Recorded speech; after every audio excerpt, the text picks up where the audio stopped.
uweze kutueleza mambo yalivyokuwa hii leo. Watu walipiga kura vizuri, walikuwa wangapi, turnout ilikuwa vipi? Kindly speak to us. Nitakushikia. Okay, I can talk in English. My name is Michael Kosgei, the presiding officer, Kabarnet High School, polling station number 2. We had a total of registered voters 419, but the turnout was about 67.03%. That translates to 281 voters who have voted.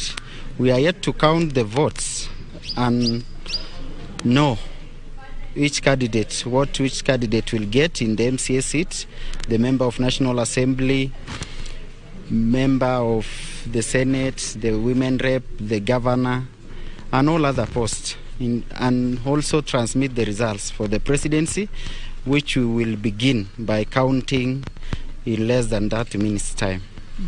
And how has the exercise been? Has it been smooth? Have there been any occurrences during the day? The exercise has been smooth with no major events.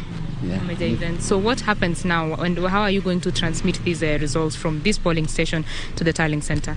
So the results will be transmitted via results transmission system, which is there in the KM's kit, and will only transmit one of 2 original KMs from 34A for the president, and one of 2 35A for the member of National Assembly.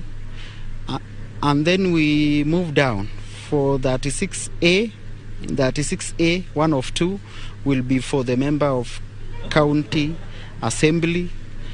As we move down to from 39A, one of 2 booklet from 39A, which is for the women member to the National Assembly, the women. Yes. Right. Thank you very much. I know you have a lot to do. I will release you so that you can go do the counting of the votes. Thank you very much for speaking with us.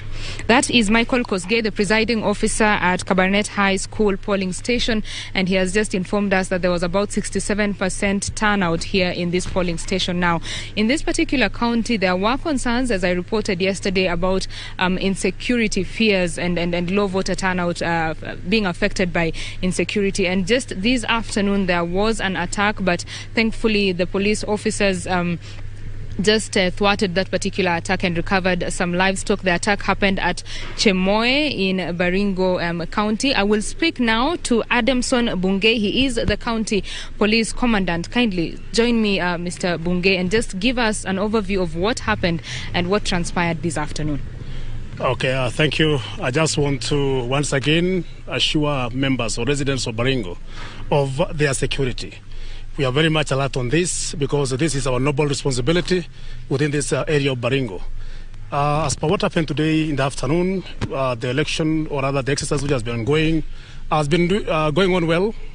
Quite unfortunate. In the afternoon, we had an attack which was actually occasioned by the bandits from areas of TRT. And we had planned accordingly, or rather we deployed our officers accordingly, knowingly that we had the challenge in hand. And therefore, when this incident happened within the areas of Chemoe, they managed to steal around 110 goats from one of the residents there. Our response was very swift because we had a team from Chemoe RDU, we had a team from Kagir, we had a team from Ngaratuko and also from Loruk. I mobilized the teams and they moved in swiftly. Thanks to the members of public who was able to give us the right information and also at the right time. We took action and we put our ambushes accordingly, and it yielded results. We yielded results whereby we were able to recover all the goats that had already been stolen. And probably we would expect to have casualties from the other side of the criminals, rather the bandits, because there was an exchange of fire. Our officers managed to get out of the issue safely. We didn't have any incident on our side of our officers. And we are looking forward. The officers are still combing the ground to see if we are able to recover any of those casualties or any items left behind by the same. But it was a fierce exchange.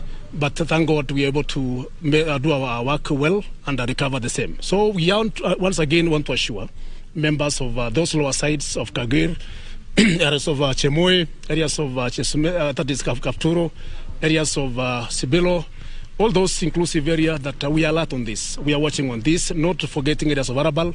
Also, we have areas of that is Mutembei. Sometimes we have challenges there.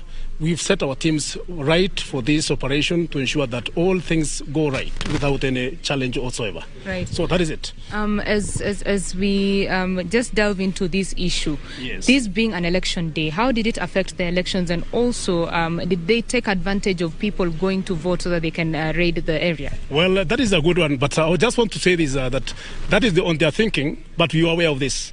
That they could have also planned for the challenge, or rather to attack the members of public, having known that most of them must have gone for this exercise. But we had that in mind. It was part of our strategy that we put in place to ensure that as they leave back for the same exercise, they take charge. There's a team to take charge of what happens behind. And therefore, that is why we're able to counter in time. If we were not that preparation, then we could say they've taken advantage of the day. But we were set for it and ready for the same. And therefore, nothing affected. That is, the exercise went on well because we had a separate team that was taking charge of the same exercise. And a separate team that was taking care of the area, that is the patrols within those respective areas. Mm-hmm. So nothing was affected at all. Right. So yes. What is your comment on the security situation currently, and have you deployed any extra security personnel to man the area? Well, that is it. That is it. The team that was taking charge of that operation was an extra team. And still that will be there and until we are done with this exercise. And it will be a continuous action or other operation because that is an operation area. As of now, it is an action that is ongoing and will continue with the same.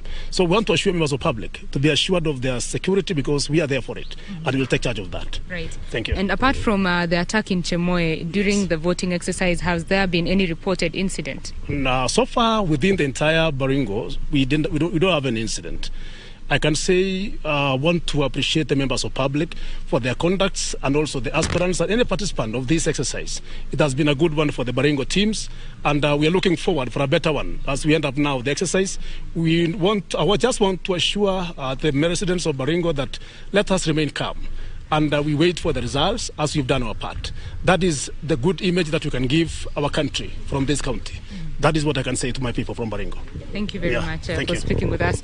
That is Adamson Bungei. He is the county police commandant, and he has been speaking to us about an incident that occurred a little bit earlier within the day. And thankfully, it was thwarted. Those 110 heads of cattle were recovered, and he says that the security is tight in that area. Well, that is the latest from here. We shall now proceed to cover the counting exercise, the vote counting exercise, and we shall be updating you as the results begin to trickle in. Harith and Kamte in studio.